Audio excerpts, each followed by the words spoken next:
Hello! Les passagers en direction du pays de Morphée sont priés, avant de bien s'installer, de liker la vidéo, de s'abonner et de laisser un petit cœur pour le chauffeur. Ready? Let's go! Notre histoire s'intitule Le lac enchanté. Kate Sharma était une jeune fille avec des moyens modestes, libre comme l'air, et qui ne voulait aucun homme. Elle était une belle femme métisse, grande et fine. On voyait que quand elle marchait, elle était sûre d'elle, qu'elle avait une grande confiance en elle. Ses cheveux étaient noirs comme l'ébène, extrêmement longs, soyeux et doux.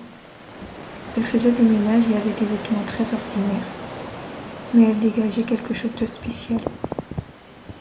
Un jour, lorsque Kate se baladait à pied dans le parc, elle fit une rencontre qui changea sa vie. Elle croisa pour la première fois le vicomte, et ils se regardèrent dans les yeux durant quelques secondes. Ce regard leur parut interminable. Un désir charnel les enveloppait. Le vicomte était grand, il avait les cheveux bruns, il était large d'épaules, et son sourire était l'un des plus beaux qu'elle n'avait jamais vu.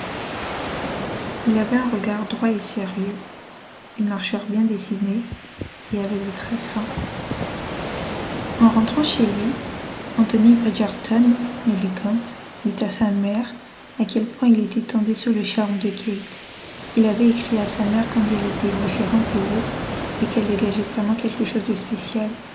Mais Lady Bridgerton n'approuvait pas du tout cette relation parce que Kate n'était pas d'assez bonne naissance pour être la vicomtesse. Elle et sa famille feraient honte à la famille Bridgerton. Pour Lady Bridgerton, elle n'était pas capable d'endosser le rôle qui revenait à une personne de la haute société. Au même moment, Kate raconta à sa mère qu'elle avait rencontré un homme charmant. Sa mère connaissait de réputation la famille Bridgerton, mais à aucun moment elle ne se doutait que sa fille était tombée sur le charme du vicomte. Anthony, beaucoup trop énervé, insista sur le fait que Kate n'était pas comme les autres. Lady Bridgerton n'approuvait toujours pas cette relation. Alors, le jeune homme alla se baigner dans un lac non loin de sa résidence de campagne afin de se vider de ses émotions. Le lac était entouré de fleurs et de buissons bien taillés. L'eau perlait sur son manteau en velours gris. Il se mit en maillot de bain, puis plongea dans l'eau. Quand il remonta, il sentit quelqu'un lui attraper la jambe. Lorsqu'il se réveilla, il n'était plus au même endroit. Le paysage avait complètement changé.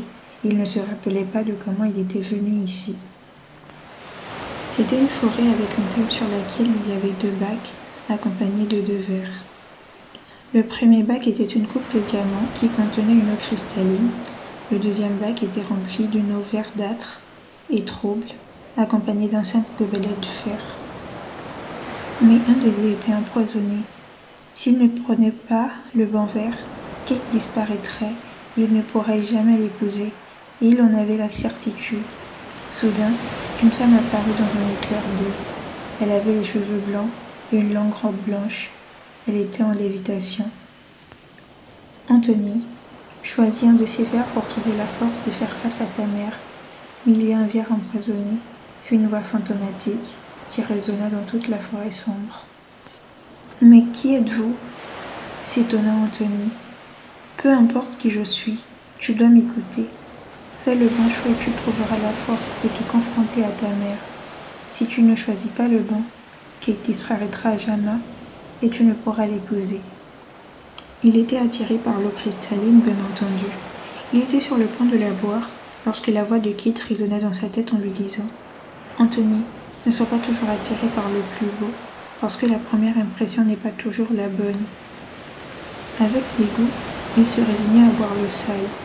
Il commença à voir flou, puis il s'évanouit et se réveilla la tête posée sur les genoux de Kate, qu'il avait vue, gisant dans l'eau quelques minutes auparavant. « Pourquoi étiez-vous là ?» s'exclama Kate affolée. Anthony lui raconta tout ce qui lui était arrivé dans les moindres détails. Kate, tellement apeurée, lui dit qu'elle tenait beaucoup à lui parce qu'elle le trouvait différent. Alors, Anthony prit son courage à 2 mains et lui avoua ses sentiments. Il s'avéra que leur amour était réciproque. Lorsqu'ils rentrèrent ensemble, Lady Bridgerton fut étonnée parce qu'elle avait interdit à Anthony d'avoir une relation avec Kate. La mère, soucieuse, était sur le point de s'énerver contre Anthony. Il l'arrêta et lui raconta tout ce qu'il s'était passé. Lady Bridgerton se laissa une minute pour réfléchir. Elle était comme entraînée par une force surnaturelle qui la poussa à accepter cette union. Quelques mois plus tard, une grande cérémonie eut lieu dans une belle église de renommée.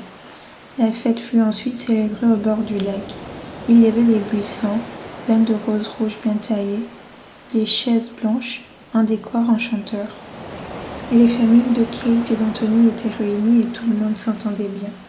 On pouvait deviner, en plissant les yeux, la présence évanescente d'une femme blonde auréolée de bleu. Elle se tenait les pieds dans l'eau et souriait.